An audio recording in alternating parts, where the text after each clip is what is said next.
सबसे पहले देखेंगे कि वर्क क्या होता है।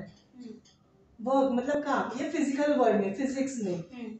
ओके, मतलब मेंटल वर्क की हम लोग बात नहीं कर रहे हैं यहाँ पे, फिजिकल वर्क में। अगर मैं समझो एक कोई भी औरत है, कुएं से पानी निकाल रही है, क्या कर रही है, काम कर रही है। वर्क मतलब काम, ओके, काम कर रही है, काम कर रही है, कुएं से पानी निकाल रही है, मतलब क्या कर रही है, वो पुल कर रही है। कुछ लोग पुल कर रही है मतलब फोर्स लगा रही है, फोर्स लग रहा है, और उस फोर्स के साथ वो बाल्टी ऊपर आ रही है, मतलब डिस्प्लेसमेंट हो रहा है।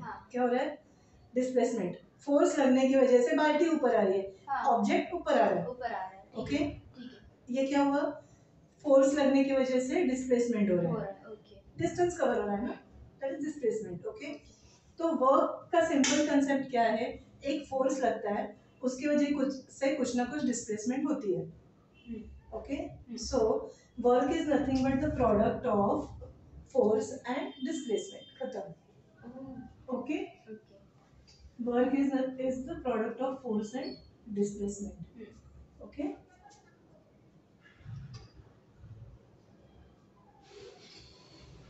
प्रोडक्ट मतलब क्या, multiplication.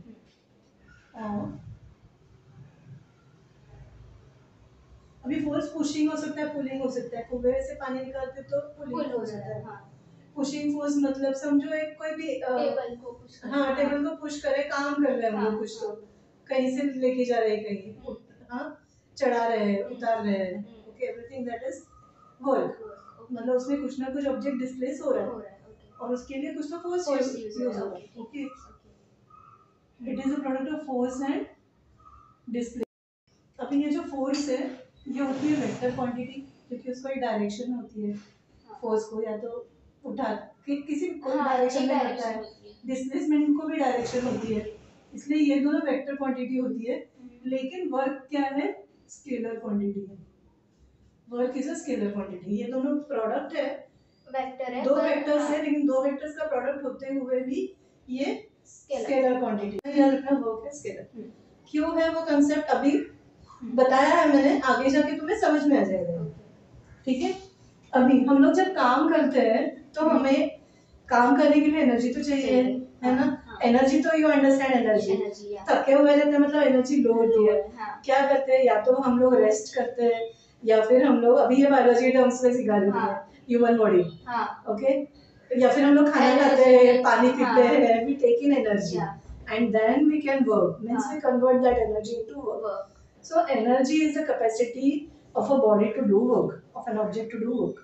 Okay. It is a capacity to do work. Okay, मतलब कैपेसिटी, वो एनर्जी होगी तभी तो काम होगा ना। yes, it is the energy is it, मैंने it लिख रही हूँ मैं, तुम एनर्जी लिखो। it is the capacity to do work, ठीक है। to do work मतलब फोर्स लगाने में, फोर्स लगाने की कैपेसिटी होनी चाहिए ना, तभी तो वो फोर्स लगेगा। कैपेसिटी नहीं है तो फोर्स ही नहीं लगेगा। ठीक है, अभी हम लोग अभी दो लोग कुछ काम कर रहे हैं, सेम काम कर रहे हैं समझो। ओके, दोनों के अंदर काम करने की कैपेसिटी है, लेकिन किसी में कम है, किसी में ज्यादा है। तो जिसमें ज्यादा काम करने की है, जिसमें ज्यादा एनर्जी है, हाँ, वो क्या करेगा, काम फटाफट कंप्लीट करेगा। दूसरा आराम से धीरे धीरे थका सा कंप्लीट करेगा। उसको क्या होगा, वही काम वो ज्यादा टाइम लेके करेगा। तो हम लोग जब काम कितने टाइम में कंप्लीट हो रहा है वो देखते हैं, that means we are talking about power. Okay, power is the rate at which work is done.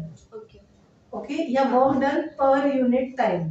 अभी मैंने कल पर बोला था, per 100 upon divided by 100। Okay, per unit of time मतलब वर्क डिवाइडेड बाय टाइम। ठीक है, ओके। पावर का मतलब क्या होता है, rate at which work is done. Okay, work तो एनर्जी है इसलिए वर्क हो रहा है, वर्क तो हो रहा है, लेकिन वो कितना फास्ट हो रहा है, कितना जल्दी हो रहा है, या स्लोली हो रहा है, उसका रेट क्या है, होने का काम होने में कितना समय लग रहा है, time taken for doing that work, that is nothing but power. Okay, so rate मतलब टाइम ना, with respect to time, not with respect to cost. यहाँ पे तो ऑब्वियसली हम लोगों ने रेट वगैरह टाइम, हाँ, okay, rate at which work is done. तो यहाँ पे रेट है with respect to time. With respect to time मतलब उसका दूसरा डेफिनेशन है। सो ये एक डेफिनेशन है, और एक डेफिनेशन क्या है इसका, work done per unit time, per unit time,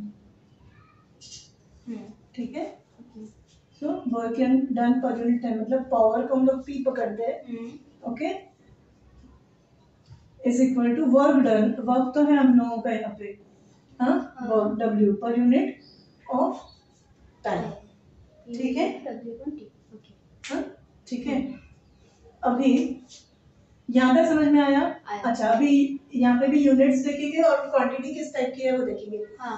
ये स्केलर क्वांटिटी है एनर्जी, क्योंकि इसमें एनर्जी में कुछ डायरेक्शन ये वो सब तो नहीं होता ना, कैपेसिटी होती है, तो ऑब्वियसली ये क्या है, स्केलर है। पावर क्या है, अभी इसमें वर्क है, वर्क स्केलर है, टाइम भी स्केलर ही है, टाइम की कोई डायरेक्शन होती है क्या? नहीं होती, नहीं, तो दोनों स्केलर क्वांटिटीज है, मतलब पावर में क्या है, स्केलर है, ओके, ठीक है। अभी यूनिट्स देखेंगे, अभी यूनिट्स देखेंगे, ठीक है। Energy is measured in joules, okay, इसको ये है SI unit of energy, it is measured in joules, ठीक है। फिर